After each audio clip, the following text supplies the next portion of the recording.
บุตรไปสอนอันนั้นให้ยายเกี่ยวแล้วบอกให้มันเย็นเข้าไปทั้งในคือเด้อทำยากแล้วก็ปูวะใส่กระบาลจังหวัดมันเศร้าก็ด่าไว้อยู่มันเศร้าก็เลยครั้งที่3ตายเลยได้บาทนี่ให้มันสมควรตายเนี่ยก็ไข้เลยบ่ท่านได้เท่าทำนี่เนาะพอดีเป็นตาหักอยู่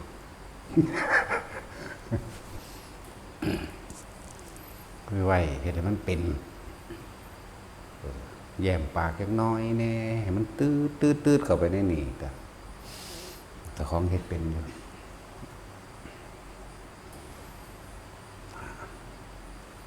แต่ละมือแต่ละเว้นจักเห็ดอีหยังอยู่พวกเฮาก็ดีเนาะอยู่ในตัวเองบ่บุกพวกที่ว่ามาปฏิบัติก็ดีเฮาถิ่มภาระเฮาตัดความคุกคีจากบ้านมาแล้วนะบัดนี้บ่แม่นได้ว่าร่างกายมาอยู่ในวัดแต่ว่าใจกันไปอยู่บ้านในเมื่อตัดความคุกคีตัดความตาเห็นหูได้ยินออกมาแล้วพากันอยู่ในตัวเองมันได้ตัวเองก็คือลมหายใจผู้อยู่กับลมหายใจได้ก็อยู่ไปผู้ผ่านลมหายใจออกมาแล้วอยู่กับอุณโลมก็อยู่ไปอยู่กับความรู้สึกตัวบาดนี้เพราะว่าสิเป็นมีความรู้สึกหนึ่งน่วงกลางหน้าผากมีความรู้สึกกลางหัวมั่งในสมองมั่งกลางอกมั่งท้องมั่งแล้วแต่ความรู้สึกมันสิเคลื่อนไปนี่ก็คืออื่นว่าเป็นชั้นที่2อะล่ะ ชั้นที่2เรียกว่าปีตินี่ต้องเกิดจากอาการร่วมของจิตมันร่วมจิตมันรู้อย่างรู้สึกอยู่ในกายเฉพาะกายความคิดมันก็ไปหาไผมันก็เลยเกิดอาการปีติได้ทรงอยู่ชั้น2ส่วนมากนั่งวิมาลาแล้วก็อาศัยทุติยฌานเกิดก็มีกำลังแล้วก็เริ่มเห็นความคิดมันเกิดมันดับมันเกิดมันดับความคิดมันเกิดหมายถึงมันไปคิดถึงผู้นั้นผู้นี้เราอดีตของนั่งวิมาลาก็เคยเป็นเมียพระโมคคัลลามาก่อนพูนสมัยที่เคยยุยงให้กันฆ่าพ่อฆ่าแม่ศาสตร์นี่ศาสตร์สุดท้ายกลับมาเจอกันอีกนั่งวิมาลาก็เป็นโสเภณีเด้เป็นโสเภณี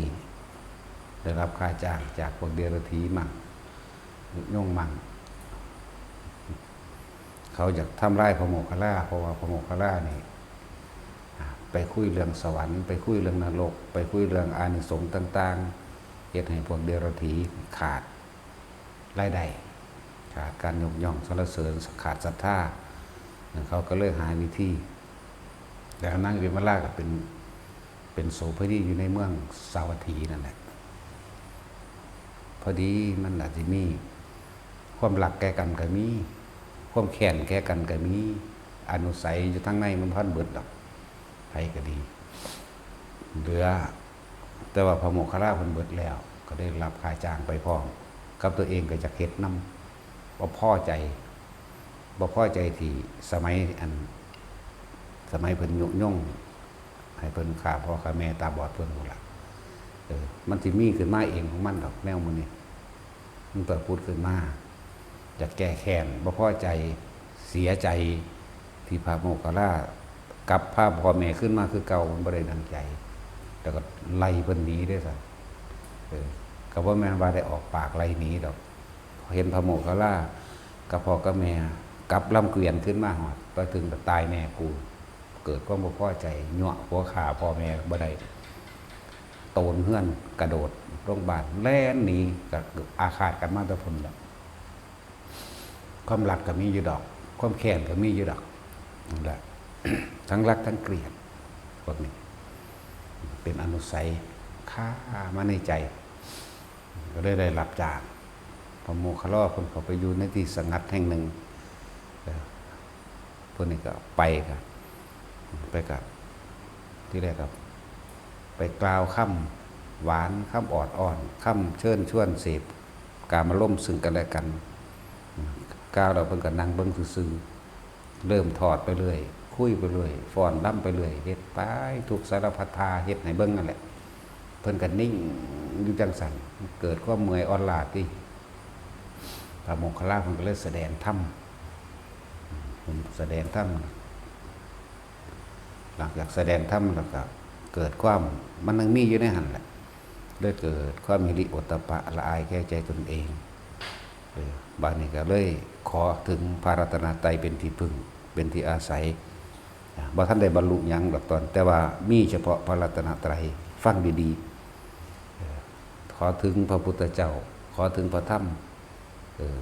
นึกถึงคุณของพระพุทธเจ้าว่าเป็นผู้ตรัสรู้เองว่าเป็นผู้บำเพ็ญเพียรมายากลำบากขนาดใดเพื่อสินำความจริงคือธรรม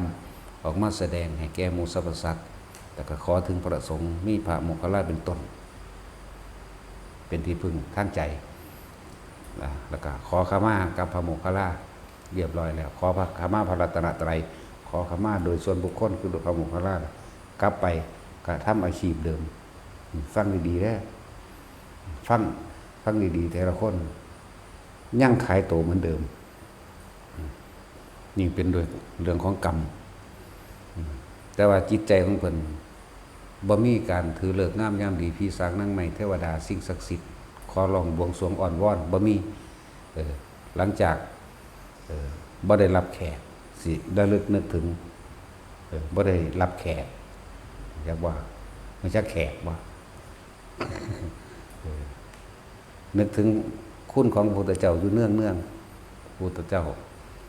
ได้สละตนเองสมัยทั้งเสวยชาติเป็นโพธิสัตว์แบบนั้นแบบนี้ระลึกมาว่าเพิ่นมีความลำบากว่าเพิ่นมีคุณต่อสัตว์โลกได้นำทำความจริงเพื่อจะเอาความจริงคืออริยสัจสี่มั่งปฏิจจสมุปบาทมั่งคือจะเอาความจริงมาอธิบายให้กับสัตว์ซอยให้สัตว์ทั้งหลายได้มีหนทางพ้นทุกข์ออกจากตนแล้วก็ระลึกถึงคุณของพระสงฆ์มีพระโมคคัลลาเป็นต้นหรือยุงสี่นี่คือเวลาบ่รับแขกพวกนี้เขาบ่มีกลางวันกลางคืนว่าตะแขกมาเขาเอาเบิดเข้าใจบ่ล่ะขายโตอยู่แต่มีพุทธธรรมสงฆ์อยากว่าเหมือนกับคนที่มีอาชีพว่าเขายังค้าเนื้อค้าเนื้อค้าสัตว์อยู่ขนาดหรือค้ายังแต่ว่าก็มีแต่สิ่งนี้นั่นคือเป็นเรื่องของกรรมอันหนึ่งนะเมื่อเวลาแก่ชราได้บัดกลับเข้ามาฟังธรรมพระโมคคัลลาว่าเพิ่นก็เลยแสดงธรรมให้อีกเทื่อหนึ่งว่าการเวลาที่ล่วงเลยมาแล้วพวกเขากำลังมั่วเพลินกับสิ่งใดพวกเขากำลังมั่วและหลงไหลกับยศถาบรรดาศักดิ์ตลอดทั้งทรัพย์สมบัติที่หาได้มากแต่ว่าทั้งหลายทรัพย์สมบัติทั้งหลายที่หามาตลอดทั้งชื่อเสียงเงินทองไม่อาจสามารถที่จะซื้อความแก่ความชราให้กับเธอได้เลยมันเริ่มเฒ่าเด้จากว่าล่ะเรียกว่าแขกหน่อยลง ว่าค่อยได้รับแขกมันเฒ่าโอ้มันธรรมดาได้จาก60ปุ่นเด้จังแขกบ่ค่อยมีแล้ววันเพราะคนมันงามคนงามสิถูกยกเกิดไปเป็นโซเฟนี่มันแย่งกันสิฆ่ากันพาหากษัตริย์เลยมันยากหลายก็เอามันไปขายโตนั่นแหละตั้งราคาขึ้นให้บ่ต่ำกว่าเป็น 1,000 ก็หาพนะโอ้โหบ่ธรรมดาเด้อตะกี้เนาะ นั่นแหละบ่ค่อยมีผู้ไปจ้างนอนนำประกอบกับการระลึกนึกศรัทธามันเริ่มเต็มขึ้นศรัทธาเริ่มมีกำลังแล้วก็อีกอย่างนึงก็บ่ค่อยมีแขกก็มีเวลาไปฟังธรรมได้บัดพระโมคคัลลาเพิ่นก็เน้นให้การเวลาล่วงมานานแล้วบัดนี้เธอทำอะไรอยู่เธอยังประมาทอยู่ใหญ่ทรัพย์สินเงินทองตลอดทั้งชื่อเสียงของเธอที่สะสมมาไว้มันเป็นแค่เครื่องพานแม้ชั่วขณะก็หายไปตอนนี้ร่างกายของเธอเป็นจังไดร่างกายของเธอเหี่ยวย่นชราเงินทองที่หาได้มากเธอนั่นน่ะเอาไปซื้อความหนุ่มสาวคืนมาได้หรือไม่ก็เห็นตามความเป็นจริงของเธอบัดนี้มือมันก็เหี่ยวมันก็เฒ่า เพิ่นก็แสดงธรรมไปเพิ่นความชราคลำคลาแล้วเพิ่นก็เปรียบเทียบมารดาของเธออยู่ที่ไหนมารดาก็ได้ตายไปแล้ว แต่ว่าก็อาชีพโสเภณีเหมือนกัน เป็นแม่เรานั่นแหละทั้งสั้นแล้ว หลายอันหลายอย่างในความถูกทั้งใจของเธอเธออาจจะมีบุคคลอันเป็นที่รักอยู่ แต่เธอก็ไม่ได้สมหวังกับบุคคลอันเป็นที่รักเธอต้องขืนใจหรือจำใจได้นอนกับบุคคลที่ไม่ได้รัก เธอมีความสุขหรือความทุกข์ดีเหตุไฉนเล่าเป็นทุกข์เจ้าข้านะแต่เธอได้นอนกับบุคคลที่เธอเต็มใจให้ไม่ได้ขืนใจไม่ได้ฝืนใจไม่ได้ทำเพื่อสิ่งใดสิ่งหนึ่งแต่มันเป็นความรักเธอย่อมมีความสุขจากนั้นใช่หรือไม่บอกใช่ทั้งสั้นแล้วแต่นี่เธอไม่ได้นอนกับบุคคลที่เธอรักเลยแม้แต่เพียงคนเดียวนะเพิ่นมักผู้เดียวเท่านั้นคือพระโมคคัลลาจักว่าล่ะทั้งสั้นละมักพระโมคคัลลาแล้วกับบ่ได้ทั้งสั้นตัวเพิ่นก็เริ่มเห็นตามความเป็นจริงมาเป็นจริงมาสุดท้ายฟังแล้วก็บรรลุพระโสดาบันอาชีพนั้นเลิกเด็ดขาดได้บัดนี้จักบ่ล่ะพระโมคคัลลาให้ความรู้ความเห็นไปแล้วเห็นตามความเป็นจริงเลยเดี๋ยวนี้แก่ชราคลำคลาพิจารณาร่างกายอสุภะอสุภังของเจ้าของเองพร้อมแต่พระเนี่ยถึงที่สุดก็ได้บรรลุพระโสดาบันนะหลังจากนั้นมากกับมอบทรัพย์สินเงินทองต่างๆให้กับคนทุกคนยากออกบวชไปก็บ่ท่านได้บรรลุง่ายดอกแต่ว่าได้บรรลุโสดาบันก่อนออกบวชไปฟังธรรมของภิกษุณีด้วยกันมั่งสนทนาธรรมด้วยกันมั่งเมื่อสุดท้ายที่ว่าบรรลุนั่นก็บรรลุตอนนั่งศิริมาตายนั่งศิริมาตายบวชเป็นภิกษุณีเลยได้บัดนี้นั่งวิมาลาเนี่ยครูพระโมคคัลลาเนี่ยบวชแล้วพุทธเจ้าแสดงเรื่องกุศลเรื่องอกุศลกุศลธรรมะกุศลธรรมะนั่นแหละเพิ่นแสดงธรรมคนเลยเอามาสวดเป็นว่างานศพต้องสวดอันนี้นั่นแหละเริ่มต้นกวดสวดกุศลก็ดีตั้งแต่เพิ่นแสดงเรื่องอันนี้เป็นกุศลอันนี้เป็นอกุศลอันนี้เป็นทั้งไม่ใช่กุศลและไม่ใช่อกุศลสุขทุกข์เกิดขึ้นจากนี่ละแหละไล่ไปก็เลยบรรลุอรหันต์ตอนนั้นพร้อมกับการเบิ่งอสุภะพร้อมกันว่าอสุภะของนางศิริมาล่ะนางศิริมาเป็นสาวน้อยเห็นโตเพิ่นเฒ่าแล้วเด้นางวิมาราน่ะอายุมากแล้วเดี๋ยววิมาลานะอายุมากแล้วหลายแล้วจาก60 70พุ่นละนั่นแหละอันผู้นี้มาตายให้เบิ่งเนาะความพระพุทธเจ้าแสดงธรรมอนิจจาทุกสิ่งทุกอย่างหาความจริงยั่งยืนไม่ได้พวกเธอทั้งหลายพากันทำอะไรอยู่เห็นนะในสุดท้ายแล้วนั่งวิมาลากับบรรลุอรหันต์จึงเห็นบุญเห็นคุณของพระโมคคัลลาหลายอย่างระลึกแล้วก็เลยอัปทานภิกขุณีอัปทานมันก็ไหลไป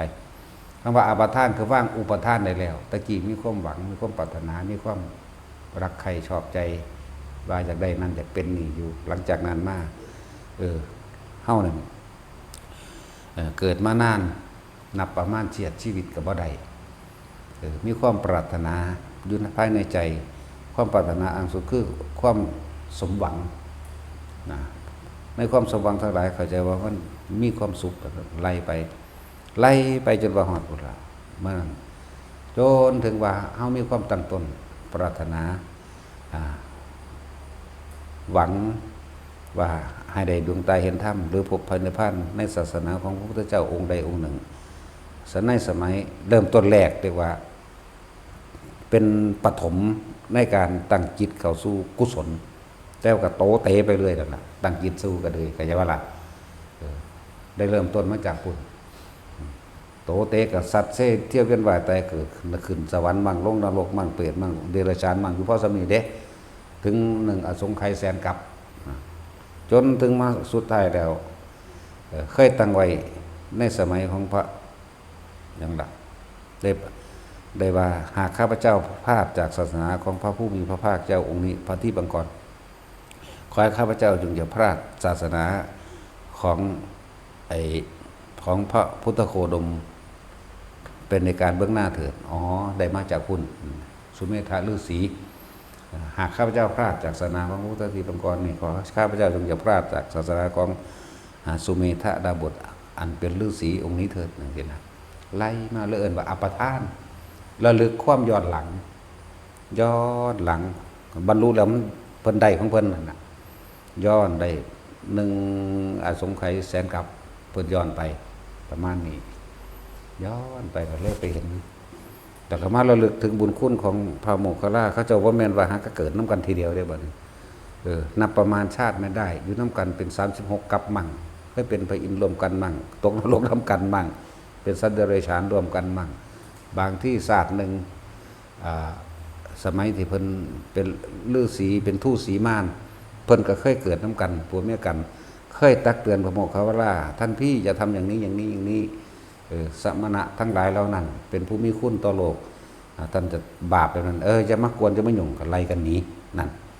ไล่กันนี้เนี่ยศาสตร์นั่นแหละนั่นเป็นทูตสีม่านนี่ยังแหละ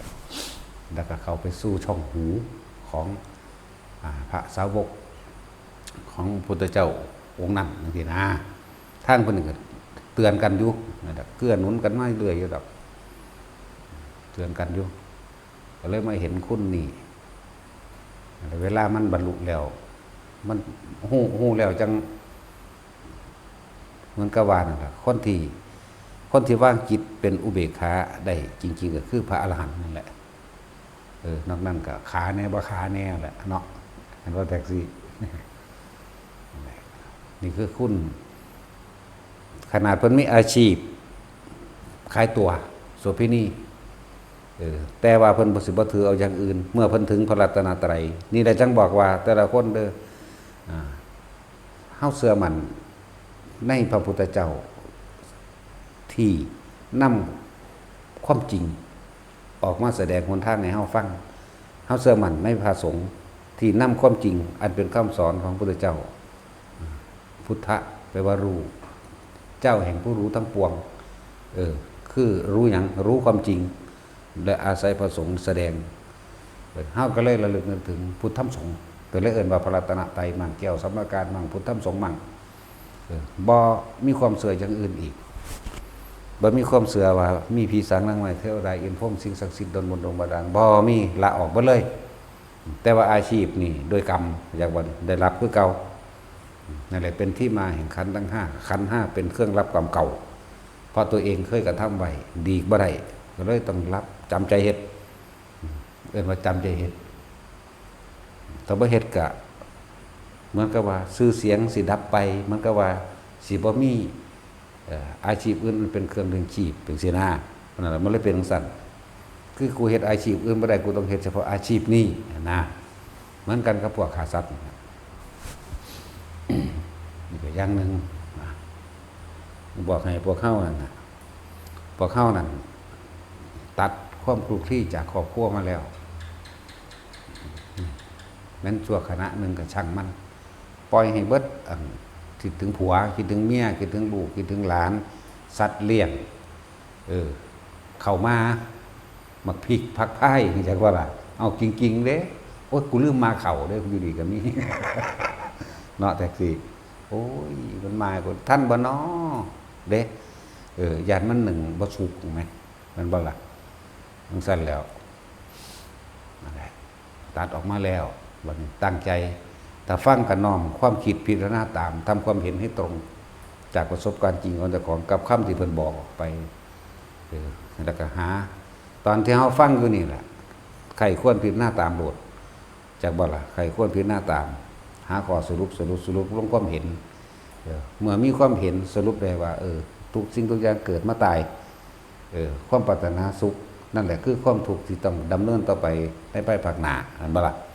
ความปรารถนาสุขนั่นแหละคือทุกข์ที่เราจะต้องรับต่อไปในภายภาคหน้าโดยอาศัยขันธ์5เนี่ยเป็นเครื่องรองรับทุกชนิดขันธ์5ร่างกายเฮานี่รับความเจ็บความปวดความหอนความหนายความหิวความเจ็บความป่วยรับไปเรื่อยการเกิดจากการกระทำคือจิตเจตนาของเฮาเองตอนนี้แต่เฮาหยุดความคิดใดนี่จิตเจตนาหยุดความคิดนั่นมันก็รู้เลิ่นว่ารู้สึกตัวอยู่ในเฉพาะตัวเองซะทำมาก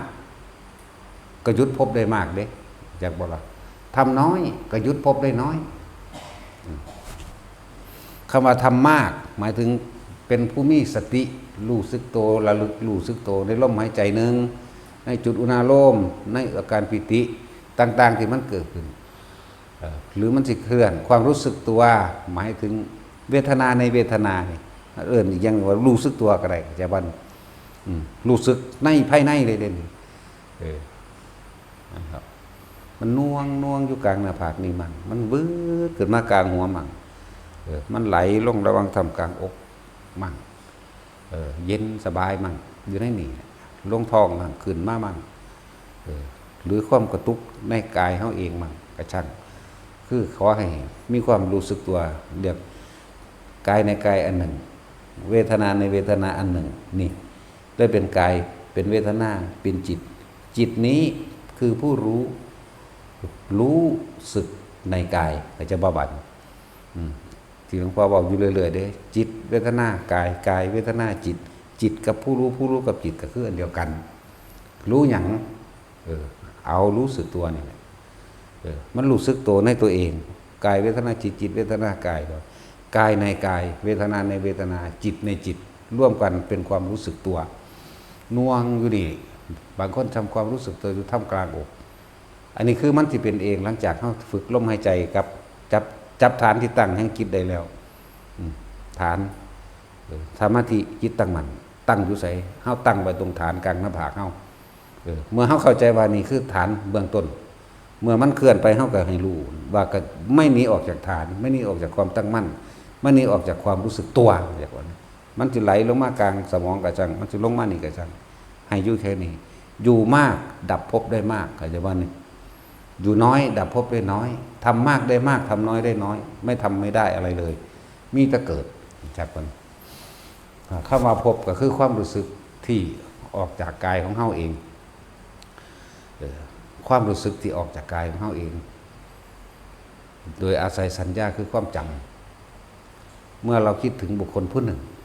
อันเป็นบุคคลที่รักใคร่พอใจคิดถึงนี่จิตมีที่ตั้งและไปคิดถึงนั่นเองครับว่าจิตมีที่ตั้งไปตั้งอยู่กับบุคคลที่เรารักแล้วก็พิจารณาไปคิดไปมโนนึกภาพไปเห็นบ่ในระหว่างขณะที่มโนนึกภาพไปอารมณ์ย่อมเปิดขึ้นพอใจมั่งไม่พอใจมั่งพอใจมั่งไม่พอใจมั่งเข้าใจบ่ล่ะนั่นแหละพบเกิดดับพบเนี่ยเกิดดับที่ไปตกข้างอยู่ในระหว่างใดไม่พอใจคือโกรธเห็นบ่พอใจคือยินดีที่จะให้มันเป็นอย่างนี้แต่เรื่องของโลกเรื่องของโลกิยะนี่ล้วนแล้วแต่พอใจได้เป็นเครื่องหลอกของกิเลสตัณหาอยู่แล้วมันบ่ล่ะพอใจในเกียรติยศชื่อเสียงทรัพย์สินเงินทองพอใจในการที่จะคือปรารถนาสุขนั่นเองนั่นแหละเกิดดับสมมุติว่าเข้าใจขาดตอนนั้นปุ๊บพบได้สร้างไว้แล้วเด้ก่อนที่จะตายเด้ย่อมไหลไปเพราะจิตมีที่คิดถึงมีที่ตั้งเอาไว้แล้วแต่ว่าอารมณ์หรือความหวั่นไหวแห่งอารมณ์ทั้งหลายเลยย่อมพัดไปสู่ภพต่างๆเพิ่นจึงแยกใหญ่ๆไว้กามภพรูปภพอรูปภพเพิ่นแบ่งใหญ่ๆไว้เด้แต่ว่าส่วนมากมักสิลงไปสู่นิระยะคติภพคือนรกหลายกว่าคือถ้าเว้าภพใหญ่ๆคืออบายภพอบายภูมิแม่นบ่ล่ะอบายภพอบายภูมิคือหยังเปรตเดรัจฉานสุรกายและนรกอันเดียวกันไอ้ว่านี่เรียกว่าอบายภพส่วนมากมันจะไหลลงทั้งนี้พอใจในทรัพย์สมบัติพอใจในรูปที่น่ารักใคร่พอใจที่ตัวเองพอใจเห็นปะนี่มันก็ไหลลงไปทั้งหลงทั้งเดรัจฉานมั่งแล้วก็พอใจในสิ่งที่ตัวเองมีอย่างเขียนว่าชีวิตเท่าสุขสบายกูมีรถกูมีบ้านนั่นบ่ล่ะมีรถมีบ้านนั่นแต่ว่ากูอยากได้เพิ่มนี่ไปทั้งเปรตเลยเห็นบ่นั่นอยากได้เพิ่มอยากได้ท่องอยากได้เครื่องประดับประดาเครื่องความสะดวกต่างๆเป็นสัตว์จังบอกว่าในขณะที่พวกเราคิดอย่างนั้นอย่างนี้มันจะมีการปรุงแต่งสร้างมโนภาพนึกภาพมันบ่อยากได้อย่างนั้นอย่างนี้อยากเป็นแบบนั้นแบบนี้นั่นแหละอารมณ์เกิดดับพอใจไม่พอใจพอใจไม่พอใจพอใจไม่พอใจคำว่าสิหาอุเบกขาเนี่ยยากเด้เพราะว่าเฮาบ่ได้อยู่ในกายเฮาเองจึงหาความอุเบกขาบ่ได้มีแต่พ พอใจกับไม่พอใจโดดข้ามไปเบิดเลยโดดข้ามอุเบกขาเพราะอาศัยสัญญาคือความคิดถึงบุคคลสัตว์สิ่งของเนาะนั่นสิแล้ว แต่ถ้าเฮาได้ยินได้ฟังธรรมน้อมเข้ามาบัดถ้าเฮาคิดถึงตนเองเขามาสู่ความรู้สึกของตนเองนี่จังสิเป็นอุเบกขาได้เพราะจิตมันจะไม่มีที่ตั้งแต่ว่าเฮาเอามาตั้งไว้ตั้งลมหายใจต่างหากเรียกว่าเป็นผู้มีสติระลึกรู้อยู่ในลมหายใจลมหายใจก็คือกายในกายอันหนึ่งเมื่ออยู่กับลมหายใจนี่กายทั้งเบิดถ้าเว้าบ่แล้วคนบ่ทันได้ตายมี42อาการอย่าบ่ล่ะไล่ไปเบิ่งติเฮาฮู้จักแต่ว่า32มันบ่เกสาโลมานะคาทันโตเตตานังมังสังนันนาหารูไล่ไปเลยแต่ว่าคนบ่ทันตายมันมีธาตุดินน้ำมันมีไฟน้ำมันมีลมน้ำแม่นบ่ล่ะไฟ4ลม6เป็น42บัดนี้เฮาละออกทั้งเบิดเฮาจะเอาอยู่เฉพาะธาตุลมคืออยู่ลมซื่อๆเรียกว่าลมหายใจนี่แหละคือกายในกายอันหนึ่งที่ว่าอยู่กับลมหายใจเข้าออกอยู่เฉพาะโพรงจมูกเด้อไผก็ดี แต่ผู้อยู่กับลมม่วนๆอยู่เฉพาะในโพรงจมูกข้างในบ่ให้เลื่อยไปดังหักอยู่ประมาณแต่ก็บ่ต้องไปตามลมข้างล่างบ่ต้องไปตามว่าลมมันเย็นมากลูกกระเดือกคอแล้วเย็นมากดินปีแล้วเย็นมากหน้าอกแล้วนี่ก็บ่ต้องไปสนใจมองนั้นเอาทำความรู้สึกอยู่ในลมหายใจม่วนๆอยู่ตรงโพรงจมูกพ่อนั่นแหละเลื่อนว่าลมหายใจนี่คือกายในกายอันหนึ่งเมื่ออยู่เฉพาะกายในกายแล้วเฮาสิมีความรู้สึกเวทนานอกครึ่งเลยรู้สึกว่าเย็นลมเย็นอยู่ในโพรงจมูกนี่เวทนาบัดนี้เวทนาในเวทนาได้บัดจักบ่นี่เวทนาในเวทนาหมายถึงความรู้สึกอันที่จิตไม่คิดไม่นึกถึงบุคคลสัตว์สิ่งของจิตไม่ส่งออกนอกกันบ่มันเลยเกิดความรู้สึกอันนึงเกิดขึ้นเพิ่นเว้าร่วมปิตินั่นเองเริ่มเป็นเวทนาในเวทนาพอปิติมันเกิดแล้วจิตมันเป็นกลางได้ขนาดนั้นเป็นอุเบกขาเด่นเป็นกลางจิตกับผู้รู้กับจิตลมหายใจคือกายในกายอันหนึ่งเวทนาอันเกิดจากลมหายใจบัดนี้เลยเกิดกลายเป็นเวทนาในเวทนาจากว่า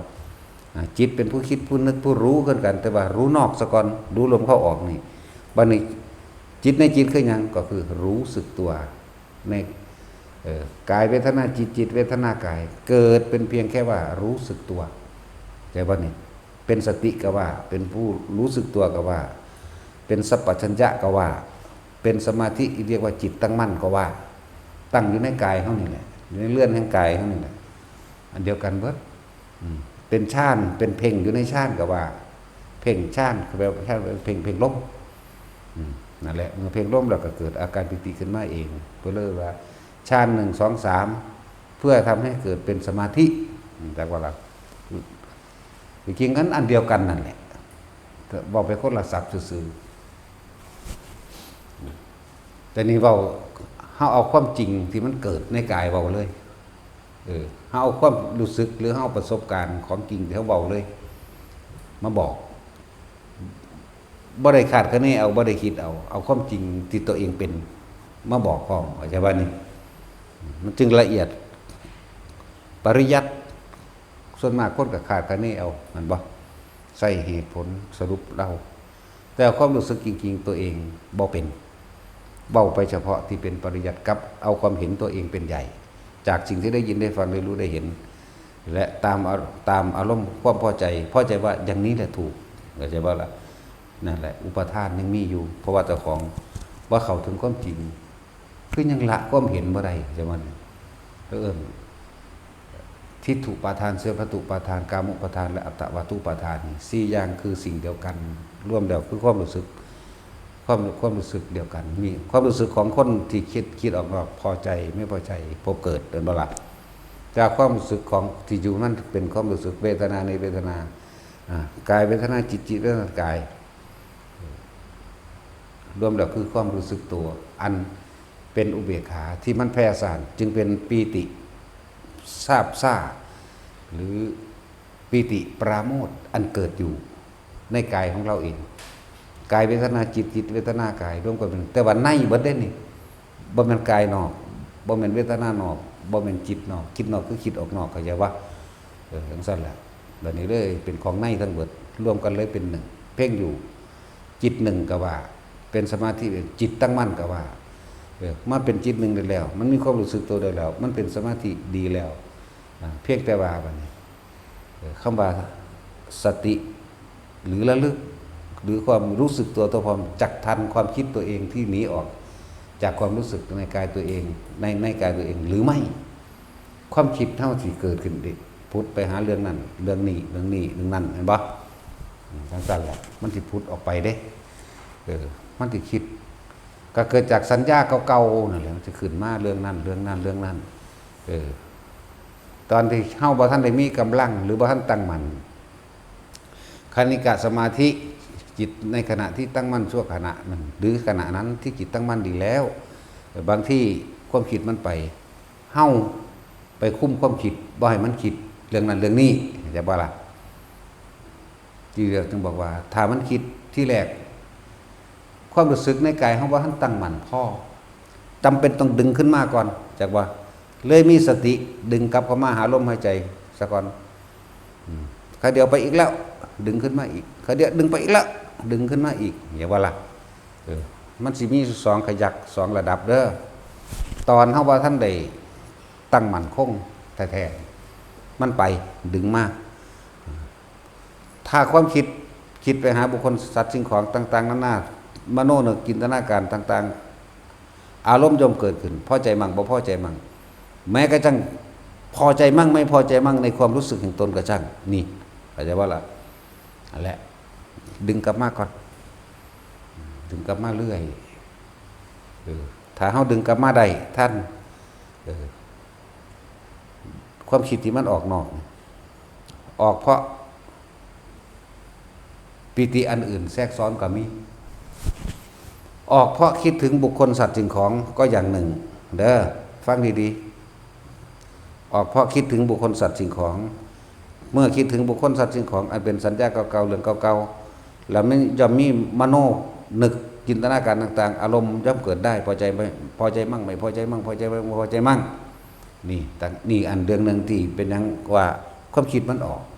อกจากรู้สึกตัวออกจากผู้รู้ออกจากความรู้สึกตัวพุ่นไปรู้นะอื่นไปพอใจมั่งพอใจมั่ง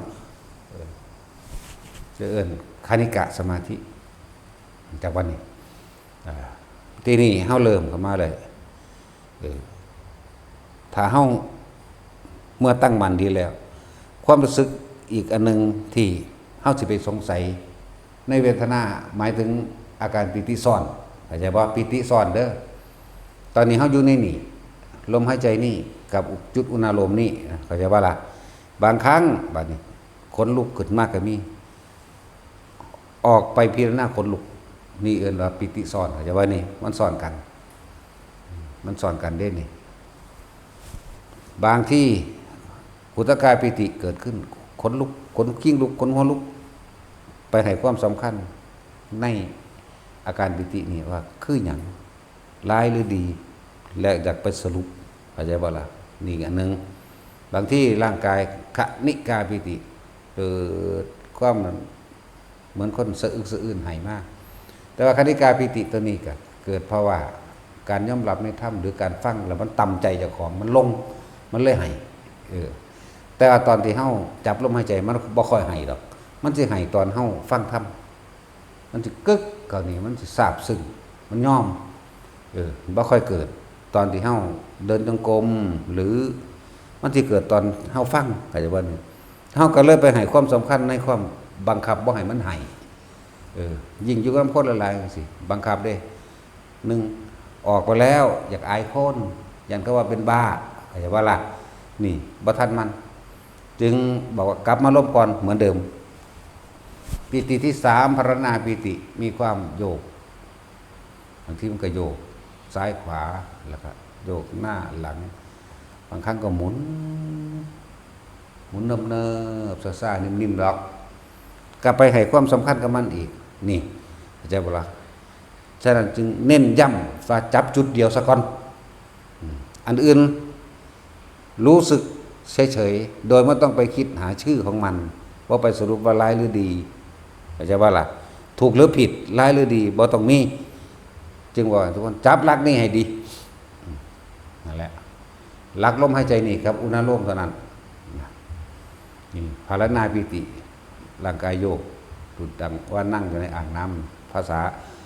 เพิ่นแปลไว้ปิติที่สี่ที่เขากันนั่งจับอุณาโลมเหมือนเดิมลมก็อยู่ได้หรือเฉพาะอุณาโลมก็จังที่นี่มีแสงวับ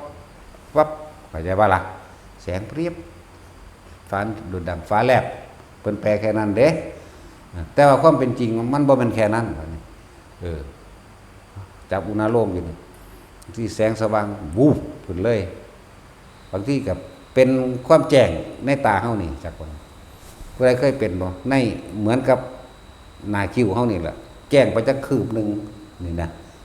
ปึ๊บบางทีไปสงสัยได้ว่าไผเปิดไฟบ่อันนี้แจ้งคืบนึงก็สงสัยบางที่มันแจ้งเบิดห้องรู้จักบ่ล่ะปึ๊บขึ้นเลยบางที่เป็นแบบสมมุติว่าเป็นเวลานอนเฮาจับจุดอารมณ์นอนบ่บางทีเป็นคือไฟแกงเบิดห้องปึ๊บมื่นตาเบิ่งปั๊บนั่นออกล่ะเข้าใจบ่นี่ออกจากความตั้งมั่นตัวนี้บัดนี้มันบ่แม่นแค่นั้นแสงพุ่งจากหน้าผากเฮาวุบไปก็มีหรือพุ่งจากไกลๆมาบักใหญ่ๆมาสิแหละวาบเข้ามันเฮ็ดให้เฮาหลบปั๊บจังซี่ก็มีนั่นแหละมันบ่แม่นแค่แสงคาถาแสงก็มันก็มีหลายสีนำเด้อแล้วแต่มันสิผู้ใดสิเห็นสีใดมันมีแม้กระทั่งเสียงพร้อมเปียปะเสียงสวดมนต์เสียงคนเว้ากันเสียงต่อสู้กันเสียงหลายๆอย่างเสียงอันชื่อว่าเสียงหยังก็ช่างดังมากดังน้อยก็ช่างนี่มันสิอยู่รวมอยู่ในหมวดของโอกันติกาปิติเข้าใจว่านี่แต่ให้เฮาฟังดีๆเข้าใจว่าเฮาจะเอาอันเดียวอุณาโลมอย่างเดียวความรู้สึกอยู่ตรงกลางระหว่างหน้าผากอย่างเดียวแม้นอันอื่นสิพามาแทรกซ้อนมาปุ๊บบางครั้งบัดนี้มีความรู้สึกเหมือนกายลอยขึ้นเหมือนกายลอยขึ้นแต่เฮานั่งลอยกายเฮานี่ก็สิยืดไปนำได้บัดนี้เป็นเหมือนกับคนงัดข้างขึ้นไปก็มีเป็นเหมือนกับว่าในท่อนล่างระวังเอวนี่ยืดไปจนไปเห็นก้อนสีฟ้าได้ก็มีแต่อย่าสนใจตัวนั้นถ้าเข้าใจดีแล้วอยู่เมืองเดียวแม้นความรู้สึกอันอื่นมันจะแทรกซ้อนเข้ามาเข้าใจบ่นี่อยู่กับมันอย่างเดียวบางทีก็เบ่งขึ้นอึ้งลึงขึ้นเด้เต็มห้องบักใหญ่เลยนอนก็เป็นนั่งก็เป็นยืนก็เป็นพวกนี้นั่นแหละเลื่อนว่าสิ่งทั้งหลายเหล่านี้เขาเรียกว่าสิ่งที่อุบัติขึ้นก่อไม่ให้จิตตั้งมั่นเข้าใจบ่นี่ก็เริ่มอุปาจาระสมาธิอุปะคืออุบัติขึ้นจาระเฮ็ดให้เฮาหวั่นไหวนั่นเองแต่เมื่อเฮาเข้าใจดีแล้วไม่หวั่นไหวเข้าใจว่านี่คำว่าคณิกะสมาธิเดินทางเข้าสู่อุปจารสมาธิมีเครื่องก่อกวน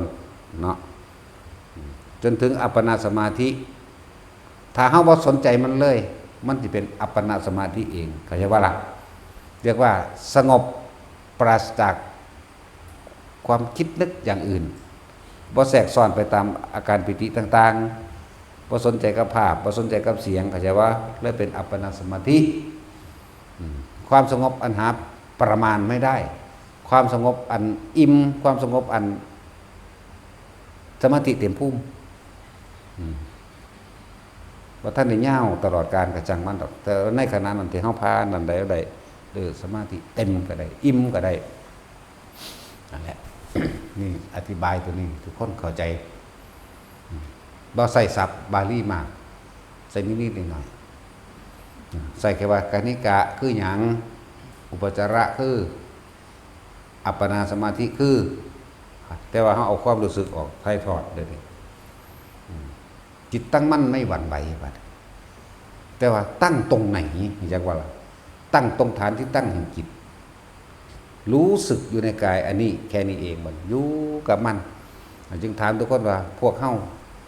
แต่ละมื้อแต่ละเว้นเนี่ยเฮาอยู่กับความรู้สึกตัวเองได้มากหรือน้อยแต่ว่าล่ะถ้าทำให้บ่อยทำให้มากทั้งจริงบุคคลพวกนั้นก็ได้ประโยชน์แก่ตนมาก เออละภพได้มากจากวันภพคือความพอใจและบ่พอใจกับสิ่งที่เฮาไปคิดในปรุงแต่งในบุคคลสัตว์สิ่งของเข้าใจว่านี่นั่นแหละแต่ถ้าเฮาอยู่ได้นี่ภพอันอื่นย่อมเกิดขึ้นไม่ได้ถึงแม้นว่าจะของเฮามันสิเป็นนี่คืออาหารใจเช่นอื่นวิหารธรรมก็ว่าอาหารใจก็ว่าอาหารทิพย์ก็ว่าเข้าใจว่านี่คืออันเดียวกันจิตนี่ย่อมดื่มดำปราบปลื้มปิติปราโมทย์อยู่ในฌานชาภคุโรปิติปรามัทโยเนี่ยเกิดความอิ่มเบิกบานจากของอยู่ในกายเจ้าของเองเมื่อมันตั้งมั่นดีแล้วมันสิจับความเคลื่อนไหวต่างๆได้สมมุติว่าเฮาเห็นคนย่างไปเฮาก็บ่คิดจะว่านี่เขาบอกกันพุ่มพำเรื่องเฮาก็รู้นำเขาเด้แต่ว่าเฮาบ่นำเขามาคิดยืนยันตัดสินผิดหรือถูกร้ายหรือดีอะไรว่าล่ะกลิ่นก็รู้หอมเหม็นกินทอดปลาทูเข้มเฮาก็ฮู้ปิ้งไก่ปิ้งปลาเข็งปิ้งปลาดุกเฮาก็ฮู้ปิ้งปลาคอเฮาก็ฮู้ปิ้งหนังก็ฮู้ล่ะแต่ว่ามันบ่นำเขามาคิดต่อเป็นตาแซ่บแท้มันก็ว่าเข้าใจว่าล่ะนั่นแหละมันก็เลยตั้งมั่นอยู่จังซี่แม้นเสียงต่างๆรูปรสกลิ่นเสียงสัมผัสทางกายร้อนหรือหนาวก็รู้อยากว่าล่ะไม่ตั้งมั่นรู้นอกแต่ว่าบ่นำเข้ามาคิดมันก็ละออกของมันแต่ว่าบัดนี้คำว่าจิตในจิตคือหยังสติกำกับจิตเฮาผ่านทั้งหลายเหล่านั้นขึ้นมาได้แล้วเฮาจะเห็นความคิดที่ผุดขึ้นเอาเองก็มีเข้าใจบ่ล่ะนั่นแหละสัญญามันจึงละเอียดยิ่งกว่าสังขารสังขารคือความคิดกะปรุงมาจากความจำได้หมายรู้คือสัญญาเฮานั่งนิ่งๆเป็นภาพเรื่องราวต่างๆผุดขึ้นมาเด้เข้าใจบ่ล่ะบางทีเฮาก็อ่อนไหวไหลไปกับมันเกิดมีอารมณ์ความรู้สึกไปกับมันเข้าใจบ่ล่ะบางทีเฮาก็เข้าใจอยู่ว่าส่วนมากคิดดีนี่สิปล่อยอยู่ส่วนมากคิดหลายๆสมมุติว่าดูถูกพระพุทธเจ้าประมาทหรือดูถูกพระสงฆ์องค์เจ้าหรือถูกผู้อาจารย์แต่ของเองหรือตำหนินั่นนี่ก็แล้วแต่เฮาสิบังคับมันเข้าใจบ่นี่เฮาสิคุมมันมึงก็คิดแนวนี้บักหามเอ้ยเด้คือตำหนิเจ้าของจักว่าล่ะตัวนี้มันละเอียดแล้วเด้โตเห็นความคิดในความคิดนี่จักว่านี่ความคิดซ่อนความคิดจิตในจิตก็ว่าแต่ว่าถ้าคนมีสติกำกับจิตเอาความรู้สึกตัวนี้ถ้าเฮาเข้าใจดีแล้วปล่อยมันคิดไม่ใช่เราคิดเข้าใจบ่ความคิดนั้นเป็นแค่สังขารขันธ์ละสัญญาที่มันเป็นปกติของมันมีของมันอยู่แล้วมันเกิดเป็นของเก่าอย่างบ่มันก็ปรุงนึกไปของมันเองเฮาบ่ต้องห้ามมันดอกปล่อยเลยล่ะแต่เฮาปล่อยเลยแล้วความรู้สึกพอใจบ่พอใจมันเกิดบ่ได้มันก็เห็นมันตัวเห็นจิตตสังขารแต่ว่าล่ะมันก็รู้ความคิดจิตนี่คือผู้รู้หยังรู้ว่าอาการของผู้รู้ทั้งอาการของความรู้อันนี้คือการคิดอ๋อกูบ่นำมึงดอกกูบ่หลงไปกับมึงดอกอยากว่าล่ะเอาตัวความรู้สึกตัวประกันตัวเองเอาไว้รู้สึกตัวอยู่หน้าผากนี่แหละอาจจะว่าล่ะมันสิคิดทั้งใดก็มันคิดไปโลดเลวร้ายแบบใดก็ปล่อยไปแต่ว่าอย่าลืมสังเกตความรู้สึกในกายแห่งตนอาจจะว่าล่ะมีอยู่ในกายแห่งตนสังเกตตัวนี้ความรู้สึกมีอยู่ตัวนี้สัพพัญญะตัวนี้รู้สึกตัวพร้อมอยู่ตรงนี้ตรงหัวกระจังตรงกลางหน้าอกกระจังเด้ออยู่จังสั่นแม้นความคิดจะร้ายมั่งดีมั่งช่างมันเราไม่ได้เป็นผู้คิดจากว่ามันก็ทันตัวจิตไม่มีที่ตั้งล่ะมันก็เลยเกิดเข้าไปเรียกว่าสังขารุปเปขายานเข้าใจว่านี่สังขารก็คือสังขารเปขาคือว่างจิตเป็นกลางเฉยๆกับความคิดดีและกุบร้ายว่ารู้ทันความคิดที่ดีมั่งร้ายมั่งอย่างว่าเลื่อนว่าสังขารุปเปขายานเมื่อเข้าถึงสังขารุปเปขายานมันเข้าสู่อาสวะขยะญาณอารมณ์ที่จังอารมณ์ไม่ไปข้องเกี่ยวเพราะมันรู้ทันแล้วเห็นมั้ย เรื่องอื่นว่าอาสวะขยะญาณสังขารุปเปกขายานอาสวะขยะญาณสองอันนี้ต่อเนื่องกันสืบต่อเนื่องกันอารมณ์ความรู้สึกพอใจและไม่พอใจย่อมเกิดขึ้นไม่ได้พบมันก็ดับแต่เฮาทำอย่างต่อเนื่องตลอด24ชั่วโมง1วัน2วัน3วัน4วัน5วัน6 7 8 9 10วันตลอดจนเท่าตายก็เปิ้นพระอรหันต์แต่ว่าล่ะนั่นแหละพระอรหันต์เป็นผู้ว่างมือจากบาปแล้วบ่ได้ของเกี่ยวกับสิ่งใดแล้วหรืออรหัตตะอรหัตหัดก็แปลว่ามือนี่แหละนั่นแล้วว่าทุกคนถามตัวเองว่าแต่ละมือเขาอยู่กับไผอยู่กับคนอื่นหรืออยู่ในกายแห่งตนอยู่ในความรู้สึกแห่งตนหรืออยู่กับความรู้สึกกับผู้อื่นความรู้สึกกับผู้อื่นก็มีสองอย่างพอใจกับไม่พอใจเนาะแต่อยู่ในกายแห่งตนมีลมหายใจเป็นต้นมีแต่อุเบกขาเท่านั้นความรู้สึกเป็นอุเบกขายังเป็นอุเบกขาเวทนาอยู่เข้าใจว่าแต่เป็นอุเบกขาเวทนาในเวทนาเด้เพื่อให้มันเกิดความตั้งมั่นเพื่อสิเห็นความผิดเองใช่ว่าล่ะแล้วจังแต่เทียบอย่างหนึ่งความรู้สึกตัวของเขาตัวนี้เป็นดุจดังยามอย่าว่านายประตูทวารหรือยามเฝ้าสังเกตผู้ร้ายคือไผคือจิตเฮาเองความคิดเฮาเองถ้าเฮามีความรู้สึกอยู่นี่มึงสิคิดหยังคิดไปเถอะเนี่ยกูเห็นมึงแล้วมึงคิดบ่แม่นกูคิดใช่ว่าล่ะเมื่อมันจังซี่แล้วอารมณ์ที่เป็นของเกี่ยวพอใจบ่พอใจเกิดขึ้นบ่ได้แน่มันก็พบดับตัวนั่นซั่นล่ะถึงว่าให้ตั้งตัวนี้เป็นตัวแต่ละมือถึงถามแต่ละคนว่าเฮาอยู่ในความรู้สึกตัวเองอยู่บ่เป็นหลักสูตรมันสติปัฏฐาน4กายเวทนาจิตธรรมแม่นบ่กายก็นี่แหละกายในกายก็คือลมหายใจอันนึงเวทนาก็เวทนาบ่ทันได้ถึงเป็นเวทนาก็ลมหายใจนี่แหละเย็นๆอยู่ในโพรงจมูกที่เว้าอยู่ตลอดนั่นว่าล่ะจิตในจิตก็คือรู้สึกขึ้นนี่รู้สึกในกายในเวทนาในจิตจิตเวทนากายกายเวทนาจิตคือความรู้สึกตัวรู้สึกอันนี้เป็นรู้สึกอันเป็นอุเบกขาใช่บ่ล่ะส่วนคำว่าธรรมคือหยังกายเวทนาจิตธรรมคือสิ่งทั้งหลายทั้งปวงที่เข้ามากระทบเฮาเองบ่ว่าสิเป็นบุคคลสัตว์สิ่งของดินฟ้าอากาศร้อนหรือหนาวเข้าใจว่านี่หิวหรือหยังก็แล้วแต่เฮาสิสะท้านวันไหวเป็นน้ำมันบ่นี่มั้ยนั่นแหละแต่ว่าจิตตั้งมั่นก็คือทำความรู้สึกอยู่นี่อย่าไปออกจากหม่องนี้กายเว้ากายมันกว้างก็เลยว่าหน้าผากโลดนะเลยย่นย่อเข้ามาให้ทุกคนเข้าใจแม้นมันจะไหลไปหัวไปบนไประวังหน้าอกก็ช่างมันในต้องเน้นเข้ามาให้เป็นจุดเป็นจอเป็นการเพ่งอยู่เลยฌานมั่งเป็นสมาธิมั่งจะว่าล่ะนั่นแหละเน้นอยู่ตัวนี้โลดผู้ใดอยู่ในความรู้สึกกายมันก็เห็นเองดอกความคิดที่มันคิดไปคิดมาคิดไปเห็นดูเข้าก็ปล่อยมันตัวนั่นว่าล่ะต่อไปต่อมาคิดหลายเข้ามันเบิดคิดเอาเองก็เป็นเด้จักว่ามันสิมีจังหวะอยู่ดอกบ่แม่นว่าเกิดทุกคนดอกที่มันเบิดคิดเอาเองคิดบ่จักหยุดจักหย่อนนั่นน่ะแต่ความรู้สึกตัวนี่ต้องมีตัวนี้ประกันไว้เด้อคิดบ่จักหยุดจักหย่อนบาดสิดับก็ดับปึ๊บเข้าใจว่าล่ะดับนี่คือเข้าฌานนั่นแหละจักว่าล่ะปึ๊บไปเลยว่างไปปึ๊ดที่บางที่เพิ่นก็ว่าสว่างจ้าหยังมั่งโล่งหยังมั่งมามันเข้ามันก็ออกเองของมันเข้ามันก็ยังเข้าเองมันออกก็ออกเองเท่านั้นแหละนั่นแหละบาดนี้มันก็มีอีกตัวนึงว่าอย่าไปติดหม่องนี้เข้าใจว่าล่ะจะไปติดหม่องนี้หม่องสงบถ้าติดหม่องนี้ติเวลาเฮาทำสมาธิเมื่อไหร่พุ่นไปเอาผลเราเข้าใจว่าล่ะเลยบ่สงบ